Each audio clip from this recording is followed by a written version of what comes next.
Alright, continuing the HTML5 canvas demos, we're going to look at how to do gradients. It turns out that with the HTML5 canvas you can use colors, linear gradients, radial gradients, or patterns when you fill a closed figure. We've already seen how to fill figures with colors, so I'm going to start here with the linear gradients. Alright, let's take a look at the So we're going to use the polygon program that I used previously, only this time instead of painting the interior of the polygons with a random color, we'll use a rainbow gradient. And I had some issues getting this to work, and it turns out that you have to use that technique I said before about saving and restoring the graphic context here. And the reason for that is that when we call the polygon method here, it retranslates the coordinates to draw the polygons. So I have wrap to save and a restore around here. I don't think I need to have this save here. Let's go ahead and we'll experiment here. I think I just left that in when I was trying to get it to work. Okay, so we have this for loop that's going to draw 20 polygons, and we're randomizing their location. I've explained that in the polygon video. We have a random line width. When I was debugging this, I set the line style to be black, but now that I got it working, I've got it doing a random color for the border line. I've got my two colors here, RGB, but I'm not going to actually be using the first color this time because I'm using the gradient instead. And then this X1 and Y1 is the random center point to draw the polygon. The radius is also randomized, and I kind of figured that out to get a good size where I could get 20 of them on the screen. And then we are also randomizing the number of sides for the polygon. Okay, we set the stroke style, which is going to draw the border, to the random color. We create a linear gradient, and notice how this works. You specify the 2 points that the gradient runs from, and it turns out that you can get a angled. So what I'm doing here is notice they're both on the same x value, which means they're going to be on a vertical line. And then I'm using y minus radius as the top point and y plus radius as the bottom. So that defines a linear gradient that runs perfectly straight down, and then it'll go from top to bottom. And I'll play with that here in a minute to show you the difference when I change the x's so they're not on the same axis. Okay, I wanted to do a rainbow, so I have red, orange, yellow, green, blue, indigo, violet, Roy G. Biv. That's roughly 0.14. This has to go from 0 to 1. One thing that's a little confusing is all the examples I saw basically went from one color to another, and they all start at 0. But when you have more than one color stop, it seems like you have to put the stop in for the first color. If you think about what's going on, it's doing color averaging between the colors, so it's really not going to have a distinct edge from one color to another. It's like blurred or blended because it's doing averaging. If you wanted to get a rainbow that would look like someone painted it with poster paint with a different color for each stripe in the rainbow, then you'd have to essentially draw those shapes and fill them. I hope that makes sense. Okay, so we create the gradient. We add the color stops for all the colors, and again we're trying to do a rainbow thing here. Then when we call the polygon method, we save the graphic context first, and then we restore it right after. And then I assign the fill style to the gradient. I could do that beforehand, actually. It probably wouldn't matter. And then we fill, and then we stroke the polygon.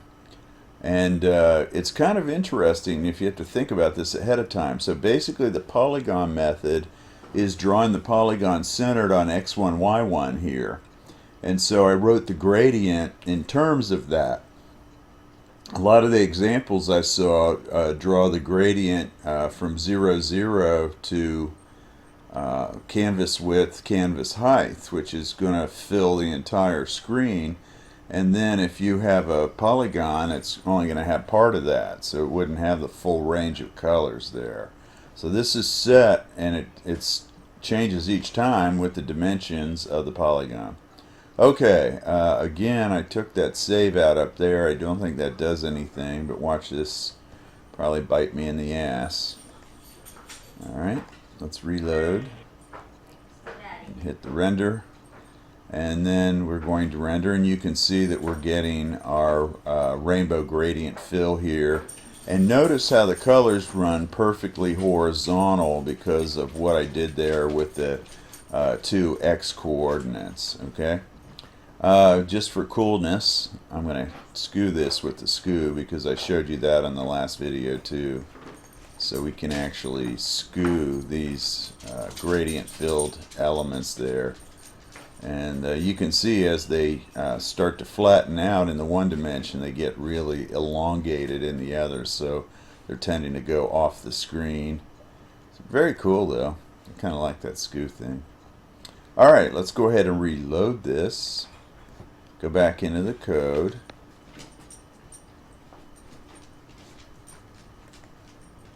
And I'm going to change the gradient. So I just talked about the fact that I had the gradient set up to be on a perfectly vertical plane.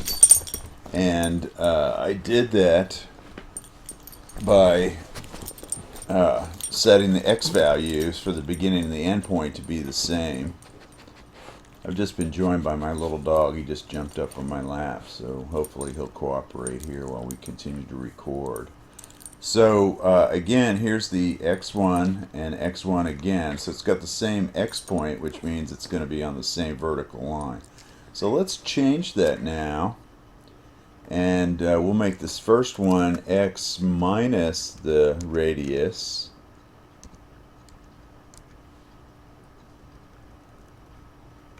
And we'll make the other one x plus the radius.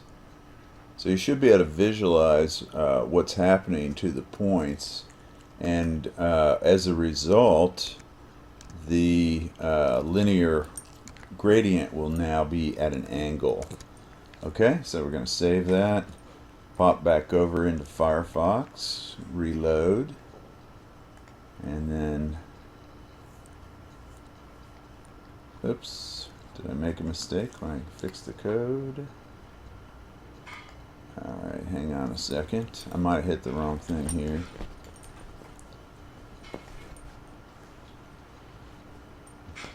X minus radius, x1 plus radius. Oh, that should work.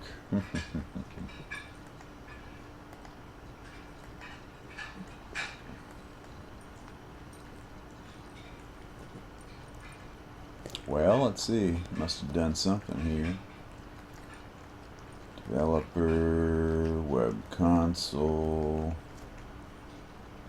Radius is not defined. Oh, I misspelled radius. I hate when that happens. Don't you hate when that happens? So, radtus. There we go.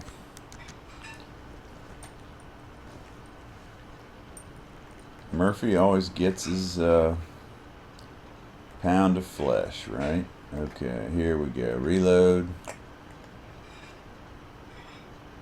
And now you can see that the gradients are at an angle. So the control points do control how the linear gradients works.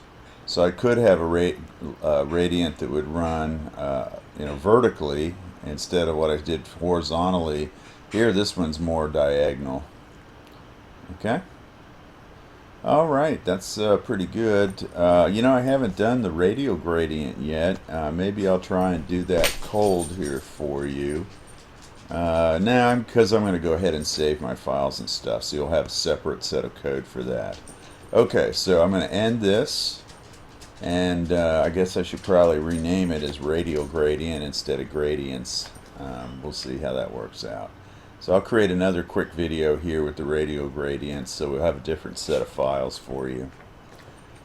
Alrighty.